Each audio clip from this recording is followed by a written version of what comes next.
உம் சிறபாகியவே இயேசு கிறிஸ்து வழியாக உம்மை மன்றாடுகின்றோம்.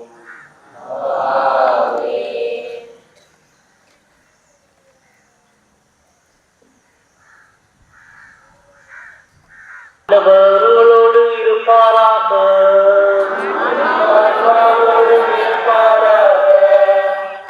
லூக்கா எழுதிய நற்செய்தியில் இருந்து வாசகம்.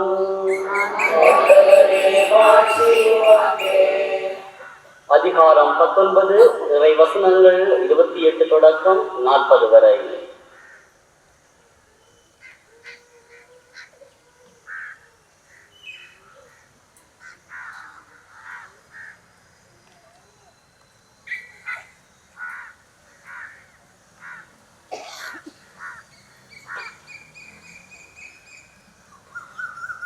அக்காலத்தில் இயேசு முன்பாகவே எருசலேமுக்கு புறப்பட்டு சென்றார். ஒலிவம் என வழங்கப்படும் மலை அருகில் உள்ள பெத்பகு, பெத்தானியா என்ற ஊர்களை அவர் நெருங்கி வந்தபோது இரு சீடர்களை அனுப்பினார். அப்போது அவர் அவர்களிடம், எதிரே இருக்கும் ஊருக்குள் போங்கள். அதில் நுழைந்ததும் இதுவரை யாரும் அமராத ஒரு கழுதை குட்டி கட்டி வைக்கப்பட்டிருப்பதை காண்பீர்கள். அதை அவிழ்த்து கொண்டு வாருங்கள். யாராவது உங்களிடம் ஏன் அவிழ்க்கிறீர்கள் என்று கேட்டால், இது ஆண்டவருக்கு தேவை என சொல்லுங்கள் என்றார். அனுப்பப்பட்டவர்கள் சென்று அவர் தங்களுக்கு சொன்னவாறே இருக்க கண்டார்கள். அவர்கள் அதை அவிழ்த்து கொண்டிருந்த போது கழுதையின் உரிமையாளர்கள், கழுதையை ஏன் அவிழ்க்கிறீர்கள் என்று அவர்களிடம் கேட்டார்கள். அதற்கு அவர்கள், இது ஆண்டவருக்கு தேவை என்றார்கள். பின்பு அதை இயேசுவிடம் ஓட்டி வந்தார்கள். அக்கழுதையின் மேல் தங்கள் மேலுடைகளை போட்டு இயேசுவை அதன் மேல் ஏற செய்தார்கள். அவர் போய்கொண்டிருந்த போது அவர்கள் தங்கள் மேலுடைகளை வழியில் இழுத்துக் கொண்டே சென்றார்கள். இயேசு ஒலிவமலை சரிவை நெருங்கினார். அப்போது திரண்டிருந்த சீடர் அனைவரும் தாங்கள் கண்ட அனைத்து வல்ல செயல்களுக்காகவும் உரத்த குரலில் மகிழ்ச்சியோடு கடவுளை புகழத் தொடங்கினர். ஆண்டவர் பெயரால் அரசராய் வருகிறவர் ஆசி பெற்றவர், விண்ணகத்து அமைதியும் மாட்சியும் உண்டாகுது என்றனர். அப்போது கூட்டத்தில் இருந்த பரிசேயர்களுள் சிலர் அவரை நோக்கி, போதகரே, உம் சீடர்களை கடிந்து கொள்ளும் என்றனர். அதற்கு அவர் மறுமொழியாக, இவர்கள் பேசாதிருந்தால் கற்களே கட்டும் என நான் உங்களுக்கு சொல்கிறேன் என்றார். கிறிஸ்து வளரும் நற்செய்தி.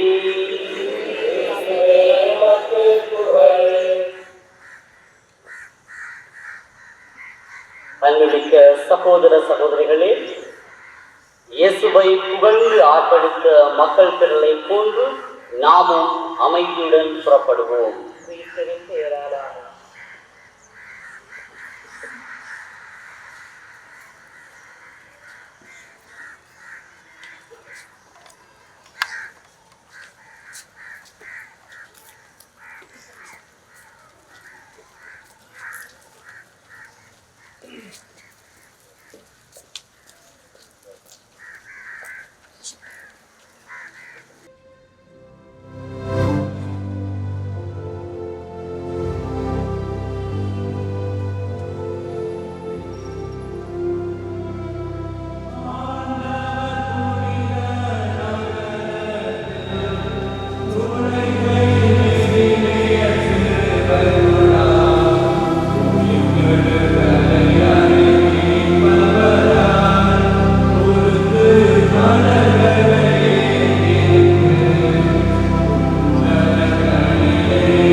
என்றென்றுமுள்ள நாங்கள் இறைவா, தாழ்மையின் அடுத்து காட்டை மனித இனம் பின்பற்ற எங்கள் மீட்பதை மனிதவிடர் எடுக்கவும் சிலுவையை ஏற்றுக்கொள்ளவும் செய்தீரே. அதனால் நாங்கள் அவரது பொறுமையை கற்றுக்கொண்டு அவரது வைப்பில் பங்கேற்க தகுதி பெறுவோமாக.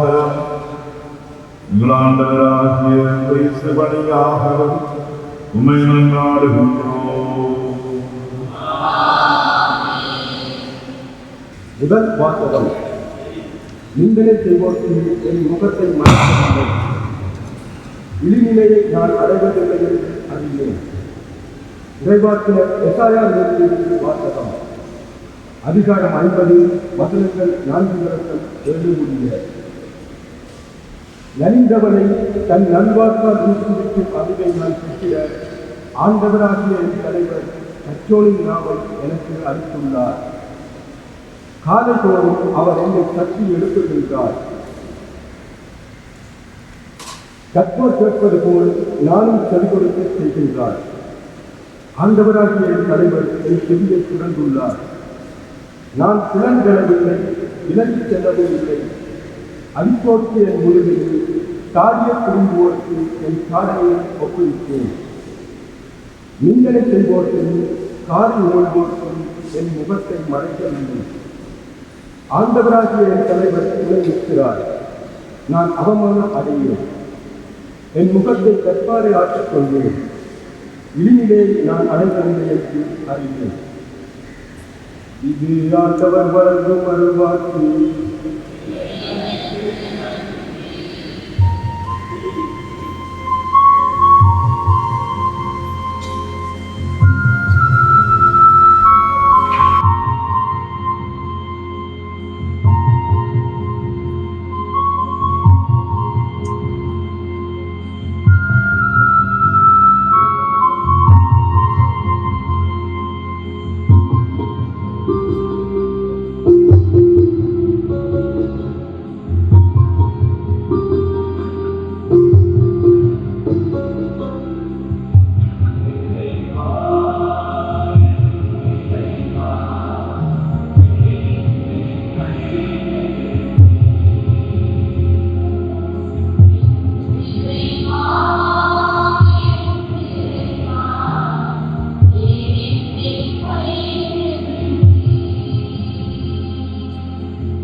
தம்மையே தாழ்த்திக் கொண்டார்.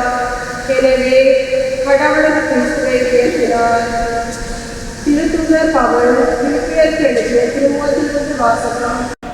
அதிகாரம் 2, இறைவசனங்கள் 6-11 முடிய. கடவுள் வடிவில் விளங்கிய கிறிஸ்து கடவுளுக்கு இடையாய் இருக்கும் நிலையை வலிந்து கட்டிக் கொண்டிருக்க வேண்டியதொன்றாக கருதவில்லை. ஆனால் தம்மையே வெறுமையாக்கி அடிமையின் வடிவையேற்று மனிதனுக்கு ஒப்பானார். மனித உயிர் சோர்ந்து சாவை ஏற்கும் அளவுக்கு, அதுவும் சிலுவை சாவை ஏற்கும் அளவுக்கு கீழ்ப்படிந்து தம்மையே காட்டிக் கொண்டார். எனவே கடவுள் அவரை மிகவே உயர்த்தி தற்பெயருக்கு மேலான பெயரை அவருக்கு அருளினார். ஆகவே இயேசுவின் பெயருக்கு விண்ணவர், மன்னவர், கீழுலகோர் அனைவரும் மண்டியிடுவர். தந்தையார் கடலின் மாட்சிக்காக இயேசு கிறிஸ்து ஆண்டவர் என எல்லா நாளுமே அறிக்கையிடும். இது ஆண்டவர் வழங்கும் அருள்வாக்கு.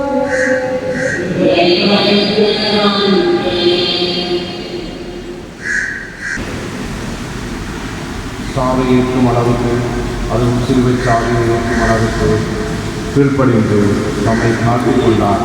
எனவே கடவுளும் அவரை மிகவே உயர்த்தி எப்பெயருக்கும் மேலான பெயரை அவருக்கு அருளினார். லூக்கா எழுதியபடி நம் ஆண்டவராகிய இயேசு கிறிஸ்துவின் திருப்பாடல். திருத்தூதரோடு பந்தேகம் வந்தார். அப்போது அவர் அவர்களை நோக்கி, நான் துன்பங்கள் படுமுன் உங்களோடு இந்த பாஸ்கா விருந்தை உண்பதற்கு மிக மிக ஆவலாயிருந்தேன். ஏனெனில் இறையாட்சியில் இது நிறைவேறும் வரை இதை நான் உண்ணமாட்டேன் என்று உங்களுக்கு சொல்கிறேன். பின்பு அவர் கிண்ணத்தை எடுத்து கடவுளுக்கு நன்றி செலுத்தி அவர்களிடம், இதை பெற்று உங்களுக்குள்ளே பகிர்ந்து கொள்ளுங்கள். ஏனெனில் இது முதல் இறையாட்சி வரும் வரை திராட்சை பழ இரசத்தை குடிப்பதில்லை என உங்களுக்கு சொல்கிறேன். பின்பு அவர் அப்பத்தை எடுத்து கடவுளுக்கு நன்றி செலுத்தி அதை பெற்று அவர்களுக்கு கொடுத்து, இது உங்களுக்காக கொடுக்கப்படும் என் உடல், இதை என் நினைவாக செய்யுங்கள். அப்படியே உணவு அருந்திய பின்பு அவர் கிண்ணத்தை எடுத்து, இந்த கிண்ணம் உங்களுக்காக சிந்தப்படுகிற எனது இரக்கத்தால் நிலைப்படுத்தப்படும் புதிய உடன்படிக்கை. என்னை காட்டிக் கொடுப்பவன் இதோ என்னோடு பந்தியில் அமர்ந்திருக்கிறான். மானிட மகன் தமக்கென குறிக்கப்பட்டபடியே போகிறார். ஆனால் ஐயோ, அவரை காட்டிக் கொடுக்கிறவனுக்கு கேள்வி. அப்போது அவர்கள், நம்மில் இச்செயலை செய்யப் போகிறவர் யார் என்று தங்களுக்குள்ளே கேட்கத் தொடங்கினார்கள். மேலும் தங்களுக்குள்ளே பெரியவராக எண்ணப்பட வேண்டியவர் யார் என்ற விவாதம் அவர்களிடையே எழுந்தது. இயேசு அவர்களிடம், பிற இனத்தவரின் அரசர்கள் மக்களை அடக்கி ஆளுகின்றார்கள். அதிகாரம் காட்டுகிறவர்கள் நன்மை செய்பவர்கள் என அழைக்கப்படுகின்றார்கள். ஆனால் நீங்கள் அப்படி செய்யலாகாது. உங்களுள் பெரியவர் பெரியவராகவும் ஆட்சி புரிபவர் தொண்டு புரிபவராகவும் மாற வேண்டும். யார் பெரியவர்? பந்தியில் அமர்ந்திருப்பவரா அல்லது பணிபுரை புரிபவரா? பந்தியில் அமர்ந்திருப்பவர் அல்லவா? நான் உங்கள் நடுவே பணிபுரை புரிபவராக இருக்கிறேன். நான் சோதிக்கப்படும் போது என்னோடு இருந்தவர்கள் நீங்கள். என் தந்தை எனக்கு ஆட்சி உரிமை கொடுத்திருப்பது போல நானும் உங்களுக்கு கொடுக்கிறேன். ஆகவே என் ஆட்சி வரும்போது நீங்கள் என்னோடு பந்தியில் அமர்ந்து உண்டு குடிப்பீர்கள். இஸ்ராயலின் 12 குலத்தவருக்கும் தீர்ப்பு வழங்க அரியணையில் அமர்வீர்கள். பின்பு சீமோன் பேதுருவை நோக்கி கூறியது, சீமோனே, சீமோனே, இதோ கோதுமையை போல் உங்களை உடைக்க சாத்தான் அனுமதி கேட்டிருக்கிறான். ஆனால் நான் உனது நம்பிக்கை தொடராதிருக்க உனக்காக மன்றாடினேன்.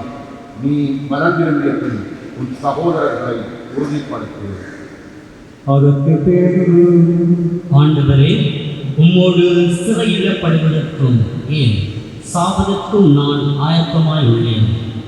இயேசு அவரிடம், பேதுருவே, இன்று இரவு என்னை தெரியாது மும்முறை நீ மறுதளிக்கும் முன் சேவல் கூப்பாது என உனக்கு சொல்லுகிறேன். பின்பு இயேசு சீடர்களிடம், நான் உங்களை பணப்பையோ வேறு பையோ மிதியடியோ எதுவும் இல்லாமல் உங்களுக்கு ஏதாவது குறை இருந்ததா என்று கேட்டார். அவர்கள், ஒரு குறையும் இருந்ததில்லை. இயேசு அவர்களிடம், ஆனால் இப்பொழுது பணப்பை உடையவர் அதை எடுத்துக் கொள்ளட்டும், வேறு பை உடையவரும் அவ்வாறை செய்யட்டும். வாழ் இல்லாதவர் தம் மேலுடைய இட்டு வாழ் வாங்கிக் கொள்ளட்டும். ஏனெனில் நான் உங்களோடு சொல்லுகிறேன், கொடியவர் ஒருவராக கருதப்பட்டார் என்று மறைநூலில் எழுதப்பட்டுள்ளது. என் வாழ்வில் நிறைவேற வேண்டும். என்னை பற்றியவை எல்லாம் நிறைவேறி வருகின்றன. ஆண்டவரே, இதோ இங்கே 2 வாள்கள் உள்ளன. போதும். இயேசு அங்கிருந்து புறப்பட்டு தம் வழக்கப்படி ஒலிவமலைக்கு சென்றார். சீடர்களும் அவரை பின்தொடர்ந்தார்கள். அந்த இடத்தை அடைந்ததும் அவர் அவர்களிடம், சோதனைக்கு உட்படாதிருக்க இறைவனிடம் வேண்டுங்கள். பிறகு அவர் அவர்களை விட்டு நல்லறி தூரம் விலகிச் சென்று முழங்கால் படியிட்டு இறைவனிடம் வேண்டினார். தந்தையே, உமக்கு விருப்பமானால் இத்துன்ப கிண்ணத்தை என்னிடமிருந்து அகற்றும். ஆனாலும் என் விருப்பப்படி அல்ல, உம் விருப்பப்படியே நிகழட்டும். அப்போது விண்ணகத்தில் இருந்தொரு தூதர் அவருக்கு தோன்றி அவரை வெளிப்படுத்தினார். அவரோ மிகுந்த வேதனைக்குள்ளார் உருக்கமாய் இறைவனிடம் வேண்டிக் கொண்டிருந்தார். அவர் வியர்வை திறந்திருக்க துளிகளைப் போல தரையில் விழுந்தது. அவர் இறைவன்களை முடித்துவிட்டு எழுந்து சீடர்களிடம் வந்தபோது அவர்கள் துயரத்தால் சோர்வுற்று தூங்கிக் கொண்டிருப்பதைக் கண்டார். அவர்களிடம், என்ன உலகிக் கொண்டாயிருக்கிறீர்கள்? சோதனைக்கு உட்படாதிருக்க விழித்திருந்து இறைவனிடம் வேண்டுங்கள். இயேசு தொடர்ந்து பேசிக் கொண்டிருந்த போது இதோ மக்கள் கூட்டமாய் வந்தனர். தன்னிருவரில் ஒருவரான யூதாஸ் என்பவன் அவர்களுக்கு முன் வந்து அவரை மொத்தமுடன் நெருங்கினான். இயேசு அவனிடம், யூதாசே, முத்தமிட்டார் மானிட மகனை காட்டிக் கொடுக்கப் போகிறாய். அவரை சூழ நின்றவர்கள் நிகழப்போவதை உணர்ந்து, ஆண்டவரே, வாளால் வெட்டலாமா என்று கேட்டார்கள். அப்பொழுது அவர்கள் ஒருவர் தலைமை பிரிவின் பணியாளரை காட்டி அவருடைய வலக்காதை துண்டித்தார். இயேசு அவர்களை பார்த்து, விடுங்கள், போதும் என்று கூறி அவருடைய காதை தொட்டு நலமாக்கினார். அவர் தம்முடன் வந்த தலைமை குருக்களையும் கோவில் காவல் தலைவர்களையும் மூப்பர்களையும் பார்த்து, ஒரு கல்வனை பிடிக்க வருவது போல் நீங்கள் வாழ்களோடும் பணிகளோடும் வந்தது ஏன்? நான் நாள்தோறும் கோவிலில் உங்களோடு இருந்தும் நீங்கள் என்னை பிடிக்கவில்லையே. ஆதலால் இது உங்களுடைய நேரம். இப்போது இருள் அதிகாரம் செலுத்துகிறது. பின்னர் அவர்கள் இயேசுவை கை செய்து விட்டுச் சென்று தலைமை குருவின் வீட்டுக்கு கொண்டு போனார்கள். பேதுரு தொலைவில் அவரை பின்தொடர்ந்தார். வீட்டு உள்முற்றத்தின் நடுவில் நெருப்பு மூட்டி அதை சுற்றி அவர்கள் உட்கார்ந்திருந்தார்கள். பேதுருவும் அவர்களோடு இருந்தார். அப்போது பணிப்பெண் ஒருவன் நெருப்பின் அருகில் அமர்ந்திருப்பதைக் கண்டு அவரை உற்று பார்த்து, அவரோ, அம்மா, அவரை எனக்கு தெரியாது என்று மறுதளித்தார். சிறிது நேரத்திற்கு பின் அவரை கண்டது ஒருவர், பேதுரு, இல்லை அப்பா. ஏறக்குறைய 1 மணி நேரத்துக்கு பின்பு மற்றொருவர், உண்மையாகவே இவன் அவனோடு இருந்தார், இவன் கலிலேயன் என்று வலியுறுத்தி கூறினார். பேதுருவோ, நீர் குறிப்பிடுபவரை எனக்கு தெரியாது. உடனே அவர் தொடர்ந்து பேசிக் கொண்டிருந்த போதே சிறுவல் கூறிட்டு ஆண்டவர் திரும்பி பேதுருவை கொண்டு நோக்கினார். இன்று சிறுவல் கூறும், நீ என்னை முறை மறுதளிப்பாய் என்று ஆண்டவர் தமக்கு கூறியதை பேதுரு நினைவு கூர்ந்து வெளியே சென்று மனநொந்து அழுதார். இயேசுவை பிடித்து வைத்திருந்தவர்கள் அவரை ஏளனம் செய்து நைய புடைத்தார்கள். அவரது முகத்தை மூடி, உன்னை அடித்தவர் யார்? இறைவாக்கின் நீர் சொல் என்று கேட்டார்கள். என்று பலவாறு அவரை பழித்து வைத்தார்கள். பொழுது விடிந்ததும் மக்களின் மூப்பர்களும் தலைமை குருக்களும் மறைநூல் அறிஞர்களும் கூடி வந்தார்கள். இயேசுவை இழுத்துச் சென்று தங்கள் மூப்பர் சங்கத்தின் முன் நிறுத்தினார்கள். அவர்கள், நீ மெசியா தானா? எங்களிடம் சொல். அவர் அவர்களிடம், நான் உங்களிடம் சொன்னால் நீங்கள் நம்ப மாட்டீர்கள். நான் உங்களிடம் கேட்டாலும் பதில் சொல்ல மாட்டீர்கள். இது முதல் மாண்ட மகன் வல்லவராம் கடவுளின் வலப்புறத்தில் வீற்றிருப்பார். அதற்கு அவர்கள் அனைவரும் அப்படியானால் நீ இறைமகனா என்று கேட்டனர். அவரோ நான் இறைமகன் என நீங்களே சொல்லுகிறீர்கள் என்று அவர்களுக்கு சொன்னார். அதற்கு அவர்கள் இன்னும் நமக்கு சான்றுகள் தேவையா? இவன் வாயிலிருந்து நாமே கேட்டோமே. திரண்டிருந்த மக்கள் அனைவரும் எழுந்து இயேசுவை பிலாத்தின் முன் கொண்டு சென்று பிலாத்துவிடம், இவன் நம் மக்கள் சீரழிய காரணமாக இருக்கிறான். சீசருக்கு கப்பம் கட்டக்கூடாது என்கிறான். தானே மெசியாவாகிய அரசு என்று சொல்லிக் கொள்கிறான். இவற்றையெல்லாம் நாங்களே கேட்டோம் என்று அவர்கள் இயேசுவின் மேல் குற்றம் சுமத்தத் தொடங்கினார்கள். பிலாத்து அவரை நோக்கி, நீ யூதரின் அரசனா என்று கேட்டார். அவ்வாறு நீ சொல்லுகிறீர்கள் என்று பதில் கூறினார். பிலாத்து தலைமை குருக்களையும் மக்கள் கூட்டத்தையும் பார்த்து, இவரிடம் நான் குற்றம் ஒன்றும் காணவில்லை. ஆனால் அவர்கள் இவன் கலிலேயா தொடங்கி யூதேயா வரை இவ்விடம் முழுவதிலும் மக்களுக்கு கற்பித்து அவர்களை தூண்டிவிடுகிறான் என்று வலியுறுத்தி கூறினார்கள். இதை கேட்ட பிலாத்து, இவன் கலிலேயனா என்று கேட்டான். அவர் ஏரோதுவின் அதிகாரத்துக்கு உட்பட்டவர் என்று அவர் அறிந்து, அப்போது எருசலேமிலிருந்து ஏரோதிடம் அவரை அனுப்பினார். இயேசுவை கண்ட ஏரோது மட்டற்ற மகிழ்ச்சி அடைந்தான். ஏனெனில் அவரை குறித்து கேள்விப்பட்டு அவரை காண நெடுங்காலமாய் விருப்பமாயிருந்தான். அவர் அறமடையாளம் ஏதாவது செய்வதை காணலாம் என்று நெடுங்காலமாய் எதிர்பார்த்திருந்தான். அவன் அவரிடம் பல கேள்விகள் கேட்டான். ஆனால் அவர் அதற்கு பதில் எதுவும் கூறவில்லை. அங்கு நின்ற தலைமை குருக்களும் மறைநூல் அறிஞர்களும் அவர் மேல் மிகுதியான குற்றம் சுமத்தி கொண்டிருந்தார்கள். ஏரோது தன் படை வீரரோடு அவரை கண்டு ஏளனம் செய்து பளபளப்பான ஆடை அவர் கொடுத்து அவரை பிலாத்திடம் திருப்பி அனுப்பினார். அதுவரை ஒருவருக்கொருவர் பகைவராயிருந்த ஏரோதும் பிலாத்தும் அன்று நண்பர்களாயினர். பிலாத்து தலைமை பொருட்களையும் ஆட்சியாளர்களையும் மக்களையும் ஒன்றாக வரவழைத்தார். அவர்களை நோக்கி, மக்கள் சீரழிய காரணமாயிருக்கிறான் என்று இவனை என்னிடம் கொண்டு வந்தீர்களே. இதோ நான் உங்கள் முன்னிலையில் விசாரித்து நீங்கள் சுமத்துகிற எந்த குற்றத்தையும் என்னிடம் காணவில்லை. ஏரோதும் குற்றம் எதுவும் காணவில்லை. ஆகவே அவர் இவனை நம்மிடம் திருப்பி அனுப்பியுள்ளார். மரண தண்டனைக்குரிய யாதொன்றையும் இவன் செய்யவில்லை என்பது தெளிவு. எனவே இவனை கண்டித்து விடுதலை செய்வேன். விழாவின் போது அவர்களுக்கு ஒரு கைதியை விடுவிக்க வேண்டிய கட்டாயம் அவனுக்கு இருந்தது. திரண்டிருந்த மக்கள் அனைவரும்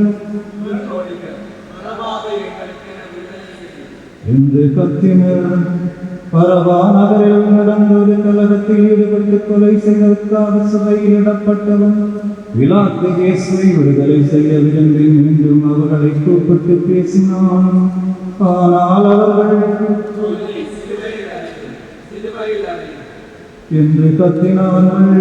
மூன்றாம் முறையாக அவன் அவர்களை நோக்கி, இவன் செய்த குற்றம் என்ன? மரண தண்டனைக்குரிய குற்றம் ஒன்றும் இவனிடம் நான் காணவில்லை. எனவே இவனை கண்டித்து விடுதலை செய்வேன். அவர்கள் அவரை சிலுவையில் அறைய வேண்டும் என்று உரத்த குரலில் வற்புறுத்தி கேட்டார்கள். அவர்கள் குரலே வென்றது. அவர்கள் கேட்டபடியே பிலாத்து தீர்ப்பு அளித்தான். கலகத்தில் ஈடுபட்டு கொலை செய்வதற்காக சிறையிடப்பட்டிருந்தவனை அவர்கள் கேட்டுக் கொண்டு அவன் விடுதலை செய்தான். இயேசுவை அவர்கள் விருப்பப்படி செய்ய விட்டுவிட்டான். அவர்கள் இயேசுவை இழுத்துச் சென்று கொண்டிருந்த போது சீரோனூரை சேர்ந்த சீமோன் என்பவர் வயல்வெளியிலிருந்து வந்து கொண்டிருந்தார். அவர்கள் அவரை பிடித்து அவர்கள் இயேசுவின் சிலுவையை வைத்து அவருக்கு பின் அதை சுமந்து கொண்டு போக செய்தார்கள். பெருந்திரனான மக்களும் அவருக்காக மாரடித்து புலம்பி ஒப்பாரி வைத்து பெண்களும் அவர்கள் பின்னே சென்றார்கள்.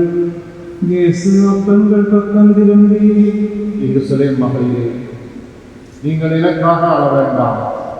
மாறாக உங்களுக்காகவும் உங்கள் மக்களுக்காகவும் அழுங்கள். ஏனெனில் இதோ ஒரு காலம் வரும், அப்போது மலடிகள் பேறு பெற்றோர் என்றும் பிள்ளைகள் பெறாதவரும் பால் பெறாதவரும் பேறு பெற்றோர் என்றும் சொல்வார்கள். அப்போது அவர்கள் மலைகளை பார்த்து எங்கள் மேல் விழுங்கள் எனவும் குன்றுகளை பார்த்து எங்களை மூடிக்கொள்ளுங்கள் எனவும் சொல்வார்கள். பச்சை மரத்துக்கு இவ்வாறு செய்கிறார்கள் என்றால் பட்ட மரத்துக்கு என்னதான் செய்ய மாட்டார்கள். வேறு 2 குற்றவாளிகளையும் மரண தண்டனைக்காக அவரோடு கொண்டு சென்றார்கள். மண்டையோடு எனப்படும் இடத்துக்கு வந்ததும் அங்கே அவரை வலப்புறம் ஒருவனும் இடப்புறம் ஒருவனுமாக அக்குற்றவாளிகளையும் அவர்கள் சிலுவைகள் வரைந்தார்கள். அப்போது இயேசு, தந்தையே, இவர்களை மன்னியும், ஏனெனில் தாங்கள் செய்வது என்னவென்று இவர்களுக்கு தெரியவில்லை என்று சொன்னார். அவர்கள் அவருடைய ஆடைகளை குழுக்கள் முறையில் பங்கிட்டுக் கொண்டார்கள். மக்கள் இவற்றை பார்த்து கொண்டு நின்றார்கள். ஆட்சியாளர்கள், பிறரை விளைவித்தான் இவன் கடவுளின் மெசியாவாகவும் தேர்ந்தெடுக்கப்பட்டவனுமானால் தன்னையே விடுவித்துக் கொள்ளட்டும் என்று கேலி செய்தார்கள். படை வீரர் அவரிடம் வந்து குளித்த திராட்சை ரசத்தை கொடுத்து, நீ யூதர்களின் அரசனானால் உன்னை காப்பாற்றிக்கொள் என்று எள்ளி நகையாடினர். இவன் யூதரின் அரசன் என்று அவரது சிலுவை மீது எழுதி வைக்கப்பட்டிருந்தது. சிலுவையில் தொங்கிக் கொண்டிருந்த கிறிஸ்தவர்கள் குற்றவாளிகள் ஒருவன், நீ மெசியாதானே, உன்னையும் எங்களையும் காப்பாற்று என்று அவரை பழித்துரைத்தான். ஆனால் மற்றவன் அவனை தெரிந்து கொண்டு, கடவுளுக்கு நீ அஞ்சுவதில்லையா? நீயும் அதே தீர்ப்புக்குத்தானே உள்ளாகி இருக்கிறாய். நாம் கண்டிக்கப்படுவது முறையே, நம் செயல்களுக்கு ஏற்ற தண்டனையை நாம் பெறுகிறோம். இவர் ஒரு குற்றமும் செய்யவில்லையே என்று பதிலுரைத்தான். பின்பு அவன், இயேசுவே, நீர் ஆட்சி உரிமை பெற்று வரும்போது என்னை நினைவில் கொள்ளும். அதற்கு இயேசு அவனிடம், நீ இன்று என்னோடு தேர்ந்த வீட்டில் இருப்பீர் என உறுதியாக உமக்கு சொல்லுகிறேன். ஏறக்குறைய நண்பர்கள் 12 மணி முதல் பிற்பகல் 3 மணி வரை நாடெங்கும் இருள் உண்டாயிற்று. கதிரவன் ஒளி கொடுக்கவில்லை. திருக்கோவிலின் திரை நடுவில் கிழிந்தது. தந்தையே, உன் கையில் என் உயிரை ஒப்படைக்கின்றேன் என்று இயேசு உரத்த குரலில் கூறி உயிர் துறந்தார். குழந்தார்கள்.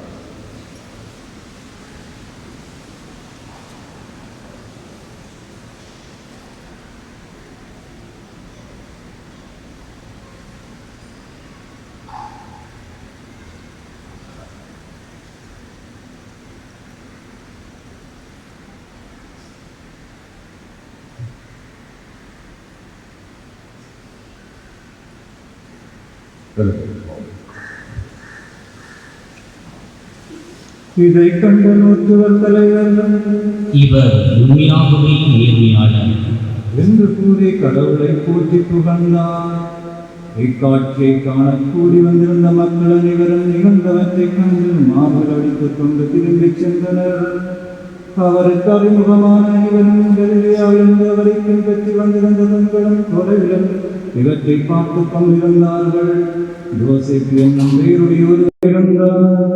அவர் தலைமை சென்ற உறுப்பினர் நல்லவர், நேர்மையாளர், தலைமை சங்கத்தாரை கட்டத்துக்கும் செயலுக்கும் அணங்காதவர், யூதியாவில் உள்ள அரிமத்தியாவை சேர்ந்தவர், இறையாட்சியின் வருகைக்காக காத்திருந்தவர்.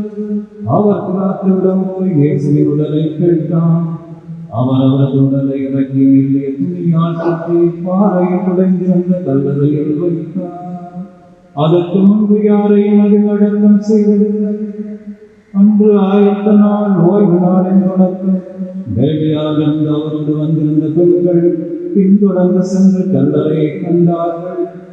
அவருடைய உடலை வைத்த விதத்தை பார்த்துவிட்டு திரும்பி போய் நறுமணப் பொருள்களையும் நறுமண தைலத்தையும் ஆயத்தம் செய்தார்கள். கட்டளைப்படி அவர்கள் ஓய்வு நாளில் ஓய்வு இருந்தார்கள். கிறிஸ்து இயேசுவுக்குள் பிரியமான சகோதரர்களே, 2010ஆம் ஆண்டு வெளிவந்த சஞ்சிகையிலே ஒரு சுவாரஸ்யமான ஒரு தகவல் ஒன்று வந்தது. 99 வயது நிறைந்த பாட்டி ஒருவர் தன்னுடைய வாழ்வில் ஏற்பட்ட ஒரு முக்கியமான அனுபவத்தை பகிர்ந்து கொள்கின்றார். இரண்டாவது உலகப் போர் நடைபெற்றுக் கொண்டிருந்த வேளையிலே ஜெர்மனியை ஆட்சி செய்தவர் ஹிட்லர். இவருடைய ஆட்சி காலத்திலே இவர் பல பணியாளர்களை வைத்திருந்தார். குறிப்பாக தனக்கு உணவு பரிமாறுவதற்காக. அந்த வகையிலே உணவை பரிசோதிப்பதற்காக 27 பேர் கொண்ட ஒரு குழுவை அவர் நியமித்திருந்தார். அந்த குழுவினுடைய பணி என்னவென்று சொன்னால், அவருடைய உணவை பரிசோதித்து அந்த உணவிலே நன்கு இருக்கின்றதா என்பதை உணர்ந்து கொள்வது. அவ்வாறு நன்கு இருக்கின்ற போது அதை ஹிட்லர் உண்ணமாட்டார். இவ்வாறு அந்த பெண் தன்னுடைய சோகமான கதையை விவரிக்கின்றாள். ஒவ்வொரு நாளும் நாங்கள் நரகத்துக்குள்ளே சென்று வந்தோம். ஒவ்வொரு நாளும் நாங்கள் இறப்பை கண்ணால் கண்டோம். ஆனால் என்னுடைய வாழ்விலே நான் அந்த துன்பத்தை பெரிதாக எடுத்துக்கொள்ளவில்லை. அந்த துன்பமானது நிலையற்றது. அது மிகவும் குறுகிய காலம். எமக்கென்று சொல்லி நிலையான வாழ்வு உண்டு, மிகவும் மகிழ்ச்சியானதும் மாட்சிமைக்குரிய வாழ்வு உண்டு என்று சொல்லி நான் நம்பினேன் என்று ஆண்டவர் எனக்கு அதை பரிசாக கொடுத்திருக்கின்றார் என்று சொல்லி ஆண்டவரை போற்றிக் கொள்கின்றார். கிறிஸ்து இயேசுவுக்குள் பிரியமான சகோதரங்களே, இன்றைய நாளிலே நாங்கள் புனித வாழ்வுக்குள் காலடி எடுத்து வைக்கின்றோம். இயேசுவின் பாடுகள், மரணம், உயிர்ப்பை நாங்கள் மிகவும் அருகாமையில் இருந்து உன்னிப்பாக கவனிக்க இருக்கின்றோம். இயேசுவின் பாடுகள், மரணம், உயிர்ப்பின் பின்பு எங்களுக்கு மாட்சிமையும் மகிமையும் உண்டு என்பதை இந்த காலம் எங்களுக்கு தெளிவாக அழைப்பு விடுத்திருக்கின்றது. இந்த மாட்சியும் மகிமையும் எங்களுக்கு கிடைக்க வேண்டும் என்று சொன்னால் நாங்கள் துன்பத்தை ஏற்பதற்கும் சிலுவைகளை சுமப்பதற்கும் நாங்கள் தயாராக இருக்க வேண்டும். ஆண்டவர் இயேசு கிறிஸ்து தன்னுடைய சீடர்களை பார்த்து மானமகன் பாடுகளை அடைவதற்கும் சிலுவையை சுமப்பதற்கும் தயாராக இருக்கின்றார் என்று சொன்ன போது பேதுருவானவர் ஆண்டவர் இயேசு கிறிஸ்துவை கடிந்து கொள்கின்றார். அந்த வேளையிலே ஆண்டவர் பேதுருவை பார்த்து சொல்கின்றார், அப்பாலே செல் சாத்தானே, நீ கடவுளுக்குரியவை பற்றி எண்ணாமல் மனிதனுக்குரியவை பற்றி எண்ணுகின்றாய் என்று சொல்லி ஆண்டவர் கடிந்து கொள்கின்றார். அன்பானவர்களே, நாங்கள் மனிதனுக்குரியவை பற்றி எண்ணுகின்ற போது ஆண்டவருடைய குரலை நாங்கள் மறுத்து விடுகின்றோம். நாங்கள் சிலுவையை சுமப்பதற்கு நாங்கள் பயணிகின்றோம். நாங்கள் துன்பங்களை ஏற்பதற்கு நாங்கள் பயணிகின்றோம். அன்பானவர்களே, ஆண்டவர் இயேசு கிறிஸ்து இங்கே சொல்லுகின்ற பதில் என்னவென்றால், கோதுமை மணி மண்ணில் விழுந்து மடியாவிட்டால் அது பலன் பெறாது. ஆகவே கோதுமை மணி மண்ணில் விழுந்து மடிய வேண்டும். நாங்கள் எங்களுடைய வாழ்வை எடுத்து பார்ப்போம். நாங்கள் பல தடவைகளிலே நாங்கள் துன்பங்களை ஏற்பதற்கு தயாராக இல்லை. ஏன் எங்களுக்கு மட்டும் ஆண்டவர் துன்பங்களை தருகின்றார்? ஏன் என்னுடைய குடும்பம் மட்டும் துன்பத்தை அனுபவிக்கின்றது என்று சொல்லி நாங்கள் ஆண்டவரிலே பழி போடுவர்களாக இருக்கின்றோம். அன்பானவர்களே, இன்றைய நற்செய்தி வாசகம் மிகவும் தெளிவாக சொல்கின்றது. இயேசு வெற்றி வீரனாக எருசலேமுக்குள் நுழைகின்றார். அது எப்படிப்பட்ட வெற்றி என்று சொன்னால், சாவை வெல்வதற்கு அவர் துணிவை பெற்றுக்கொண்ட அந்த வெற்றி. இயேசு பாடுகள், மரணத்தை எதிர்கொள்வதற்கு தயாராக எருசலேமுக்குள் நுழைகின்றார். ஆண்டவர் இயேசு கிறிஸ்து தன்னுடைய பணியிலே மிகவும் உறுதியாக இருந்தார். இன்றும் நாளையும் நான் பேய்களை ஓட்டுவேன், பிணிகளை போக்குவேன், நாளை மறுதினம் என்னுடைய பணி நிறைவேறும் என்று சொல்கின்ற ஆண்டவர் தன்னுடைய பணி வாழ்விலே ஆண்டவருடைய சித்தத்துக்கு இணங்கி இருந்தார். நாங்கள் பார்க்கின்றோம், ஆண்டவர் இயேசு கிறிஸ்து அரசராக வலம் வருகின்றார். நற்செய்தியாளர் மிகவும் ஆழமான கருத்தை தெரிவிக்கின்றார். இயேசு அரசராக வருகின்றார். இங்கே அரசர் எவ்வாறு அடிமையாக மாற முடியும்? ஆனால் ஆண்டவர் இயேசு கிறிஸ்து மாறினார். ஆண்டவர் இயேசு கிறிஸ்து மற்ற அரசர்களை விட வேறுபட்ட ஒரு அரசராக காட்டப்படுகின்றார். ஒரு அரசர் தன்னுடைய மந்திரிகளுக்காக உயிரை கொடுக்கின்றார். ஒரு அரசர் தன்னுடைய மந்திரிகளுக்காக அடிமையாக மாறுகின்றார். ஒரு அரசர் மந்திரிகளுக்காக தன்னுடைய நிலையை வலிந்து பற்றிக் கொண்டிருக்கவில்லை. அதைத்தான் நாங்கள் 2ஆம் வசனத்திலே பார்த்தோம். பவுல் சொல்லுகின்றார், அவர் தன்னுடைய நிலையை வலிந்து பற்றிக் கொண்டிருக்கவில்லை. தந்தையோடு ஒரே பொருளாக இருந்த ஆண்டவர் இயேசு கிறிஸ்து எமக்காக தன் நிலையை துறந்து அடிமையாக வருகின்றார். ஏன்? எதற்காக என்று சொன்னால், அன்பு. அவர் அடக்கி ஆளுகின்ற அரசர் அல்ல அன்பானவர்களே, மாறாக அன்பு செய்கின்ற அரசர். ஒரு புறத்திலே ஆண்டவரை அரசனாக காட்டுகின்ற நற்செய்தியாளர், மறுபுறத்திலே ஆண்டவர் இயேசு புறக்கணிக்கப்படுகின்றார். பரிசேயர்கள் சதுசேயர்கள் ஆண்டவர் இயேசுவை புறக்கணிக்கின்றார்கள். ஏனென்று சொன்னால் ஆண்டவர் இயேசு கிறிஸ்துவுடைய படிப்பினை இவர்களுக்கு சவாலாக மாறுகின்றது. பகைவரை அன்பு செய்யுங்கள், உங்களை வெறுப்பொருக்காக இறைவனிடம் மன்றாடுங்கள் என்று சொல்லுகின்றார். இது முற்றுமுழுதாக இவர்களுடைய வாழ்வுக்கு சவாலாக மாறுகின்றது. ஆகவே இயேசுவை அவர்கள் புறக்கணிக்கின்றார்கள்.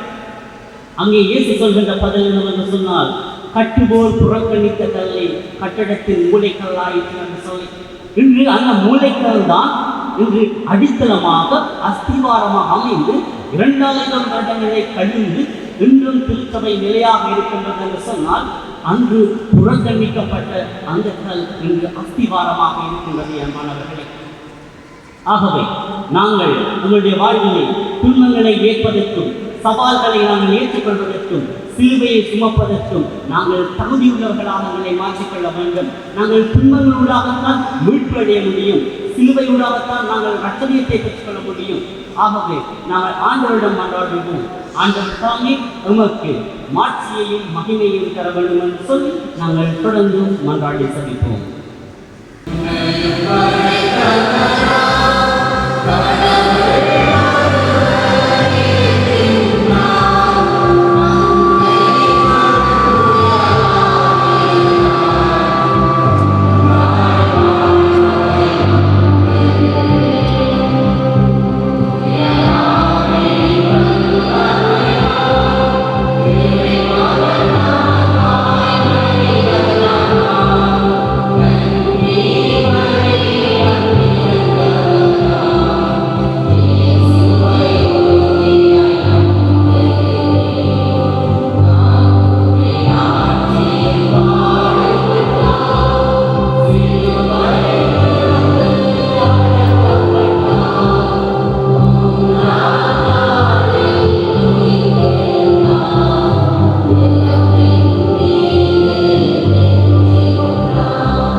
ஆண்டவருடைய கல்வாரி கல்வியை கொடுத்துக் கொண்டிருக்கின்ற நாங்கள் எங்களுடைய வாழ்வின் தேவைகளை பிரம தந்தையிடம் சொல்லி மன்றாடுகிறோம்.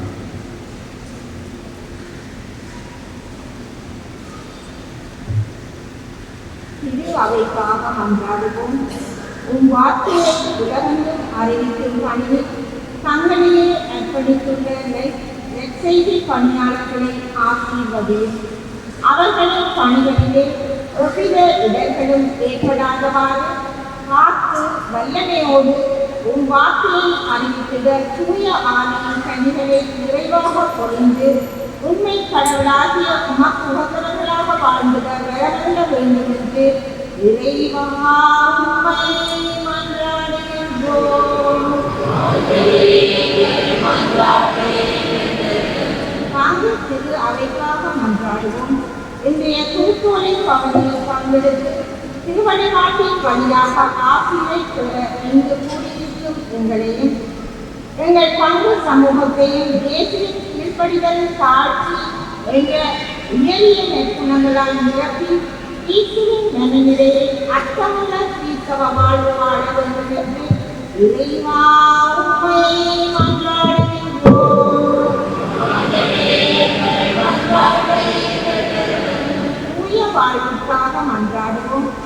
புனித வாரத்தில் அடியெடுத்து வைத்துள்ள எல்லா கிறிஸ்தவர்களும் புனித வாழ்வுக்கான அழைப்பதை உணர்ந்து பாவத்திற்கான பரிகாரம் செய்து தகுந்த தயாரிப்புடன் பாவ சமீபனம் செய்து அர்த்தமுள்ள உயிர்ப்பு ஞாயிற்றுக்கிழமை கொண்டாட உமதருள் தர வேண்டும் என்று இறைவா உம்மை மன்றாடுகின்றோம்.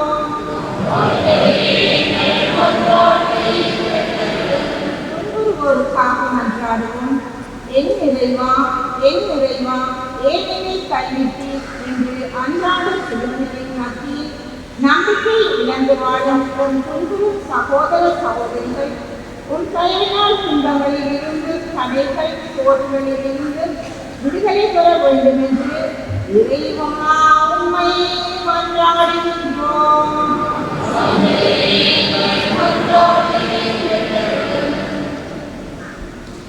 உங்களுடைய சொந்த குறைகளுக்காக அமைதியாக மன்றாடிக் கொள்வோம்.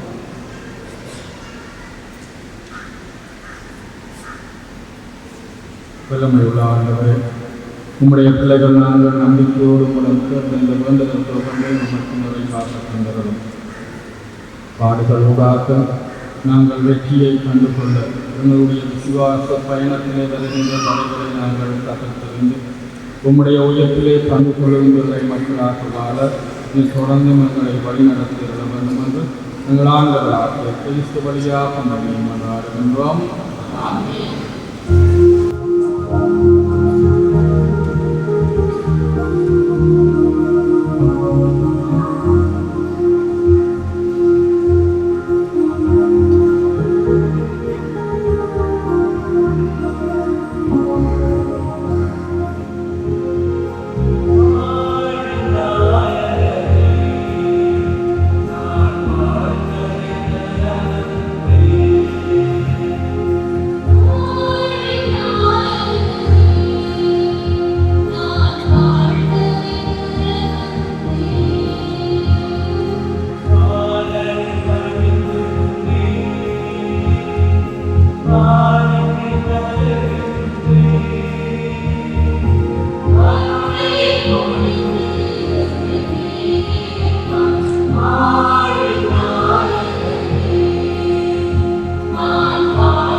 மன்றாடுங்கள்.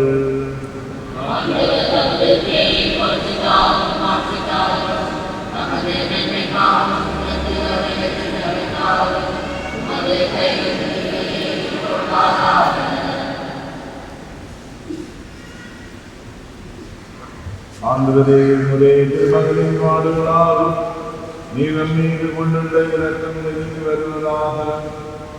எங்கள் செயல்களால் தகுதியற்றவர்களாயினும் இந்த ஒரே வழியின் ஆற்றலால் பதிரக்கத்தை முன்கூட்டியே நாங்கள் கண்டுணர்வோமாக. எங்கள் ஆண்டவராகிய கிறிஸ்து வழியாக மன்றாடுகின்றோம். ஆண்டவர் உங்களோடு இருப்பாராக. எங்களை மேலே எழுப்புங்கள். நம் இறைவனாகிய ஆண்டவருக்கு நன்றி கூறுவோம்.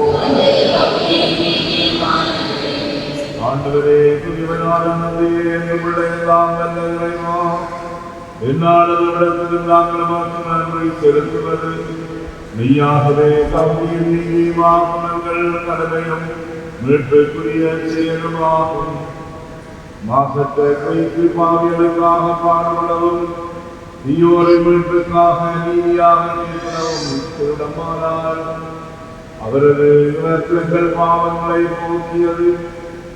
அவரது உயிர்களுக்கு எங்களை மத்திய புனிதர்களாக்கியது. ஆகவே நாங்கள் வானதூதர்களோடு சேர்ந்து உம்மை புகழ்ந்து போற்றி அக்களித்து கொண்டாடி ஆற்றலுக்கு சொன்னதாவது.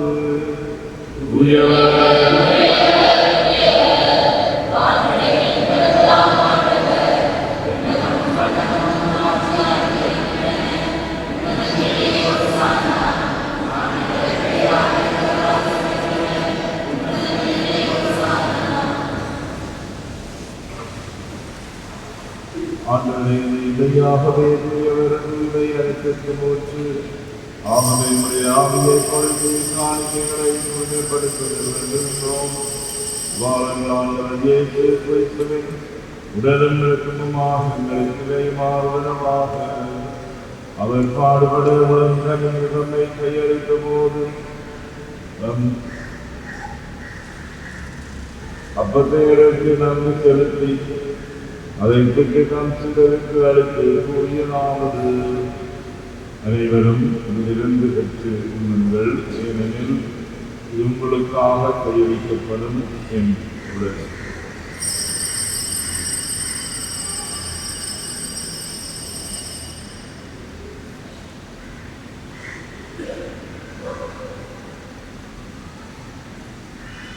அவனமே இரவிலிருந்து எழுதியதை மடுத்து மீண்டும் மக்கள் அன்றை கூறி நாம் சிறர்களுக்கு அளித்து அவர்களுக்கு உரியதாவது.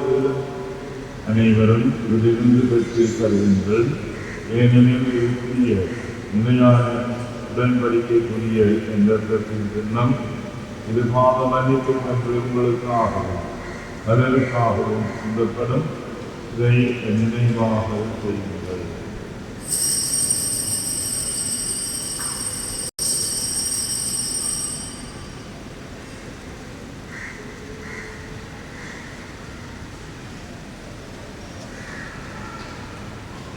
நம்பிக்கையின் மறைபொருள்.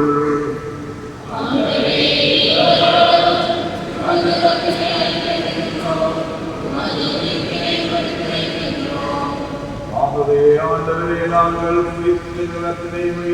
நினைவு கூர்ந்து வாழ்ந்து மகத்தையும் மேம்படுத்தும் பின்னத்தையும் உமக்கு ஒப்புக் கொடுக்கின்றோம்.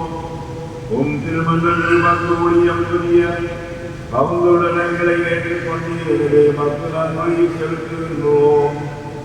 மேலும் குறிப்பிலும் பங்குள்ளவங்களை தூயாவியார் ஒன்று சேர்க்க வேண்டும் என உண்மை காதலுடன் பண்பாடுகின்றோம்.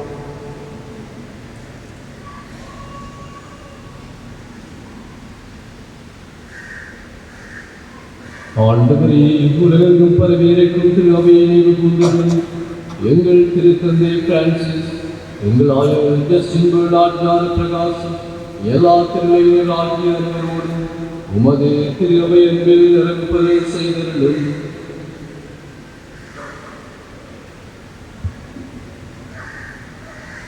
இருத்தலும் மேலோக்குடன் எங்கள் சகோதர சகோதரிகளை இறந்தோர் அனைவரையும் இறக்கத்துடன் நினைவு கூறும் உமது திருமுகோவையினுள்ளே கருணம் எங்கள் அனைவர் மீதும் இரக்கமாயிரும். கடவுளின் கண்ணை தாயான புனித மரியா, அவருடைய கணவரான புனித யோசேப், புனித திருத்தூதர்கள், இவ்வுலகில் மக்கள் வந்தவராயிருந்தோர் புனித யோசபாஸ் மற்றும் புனிதர் அனைவருடன் நாங்கள் நிலைவாழ்வில் பங்கு கொள்ளும் தகுதி பெற்று உம் திருமகன் இயேசு கிறிஸ்து வழியாக உம்மை புகழ்ந்தேத்தும் வரமனட உம்மையே மன்றாடுகின்றோம்.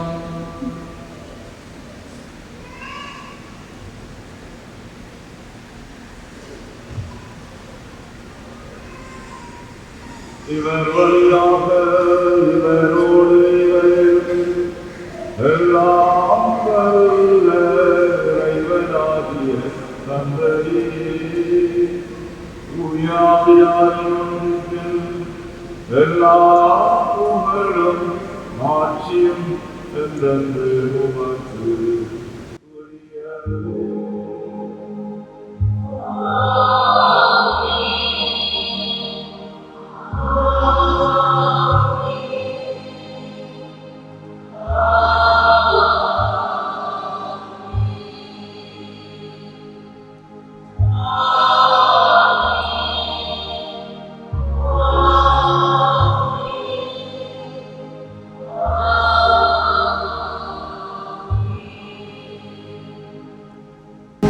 ஆண்டவன் இயேசு கிறிஸ்துவருக்கு சொல்லிக் கொடுத்த சபத்தை நமது தேவைகளை நினைவில் கொண்டு கொடுத்தது விடுதலையில்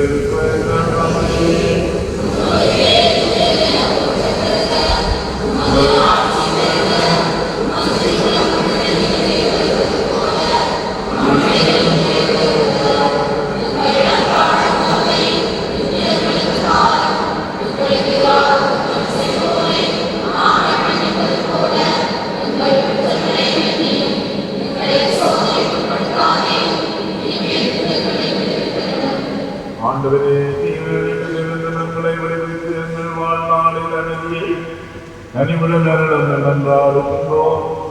முதலக்கத்தின் உதவியால் நாங்கள் பாவத்திலிருந்து எப்பொழுதும் விடுதலை பெற்று யாதொரு கலக்கும் ஒன்றை நலமாய் இருப்போமாக. நாங்கள் எதிர்நோக்கி இருக்கும் பேரின்பத்திற்காகவும் மீட்பராகிய இயேசு கிறிஸ்துவின் வருகைக்காகவும் காத்திருக்கின்றோம்.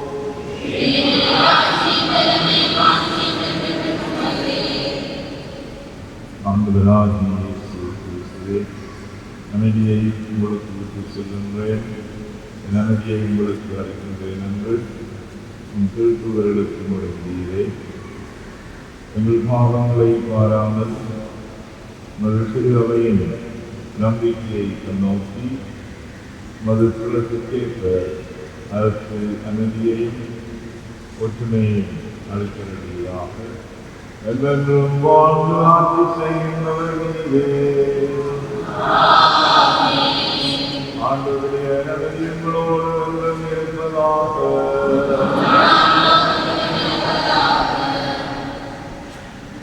ஒருவருக்கொருவர் ஆண்டவருடைய அமைதியை பகிர்ந்து கொள்வோம். உங்களுக்கு அமைதி காப்போம்.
உலகின் பாவங்களை போக்குகின்றனர்.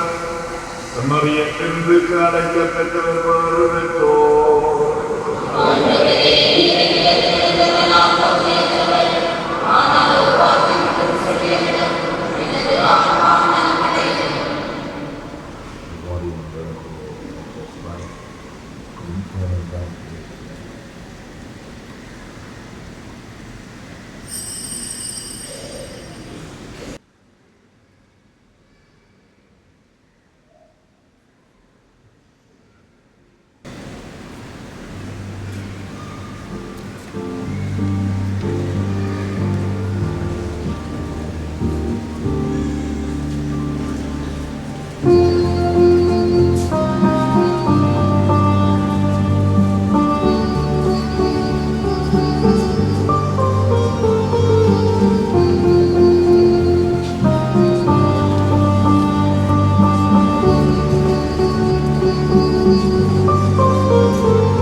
ஆண்டவரே, புனித குணங்களால் பெற்று நாங்கள் உம்மை பணிவுடன் வேண்டுகின்றோம். அதனால் நாங்கள் நம்புவதை உம் திருமகனின் முகத்தினால் எதிர்நோக்கி இருக்க செய்த நீர், நாங்கள் நாடுவதை அவரது வீட்டினால் வந்ததே செய்தலும் எங்கள் ஆண்டவராகிய கிறிஸ்து வழியாக மன்றாடுகின்றோம். ஆண்டவரே, உம்முடைய இந்த குடும்பத்திற்காக எங்கள் ஆண்டவர் இயேசு கிறிஸ்து துன்புறுத்துவோருக்கு தம்மை கையளித்தார். சிலுவையின் கொடுமையை தாங்கிக் கொள்ளவும் தயங்கவில்லை.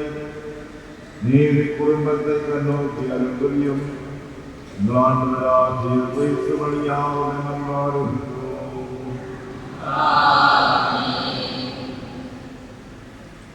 ஆண்டவர் உங்களோடு இருப்பாராக. ஆண்டவர் இறைவன் தந்தை மகன் தூயாவியார் உங்களை ஆசீர்வதிப்பாராக.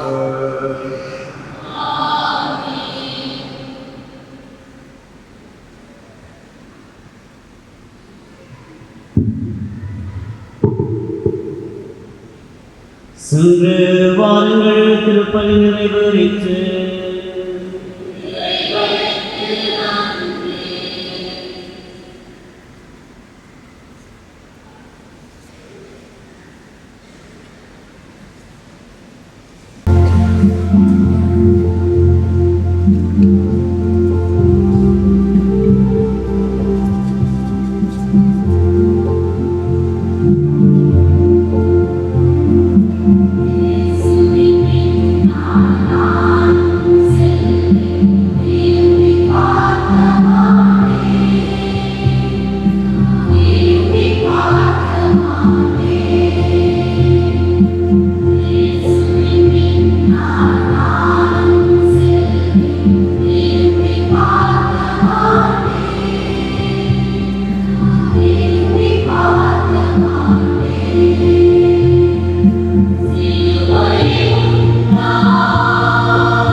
Yeah.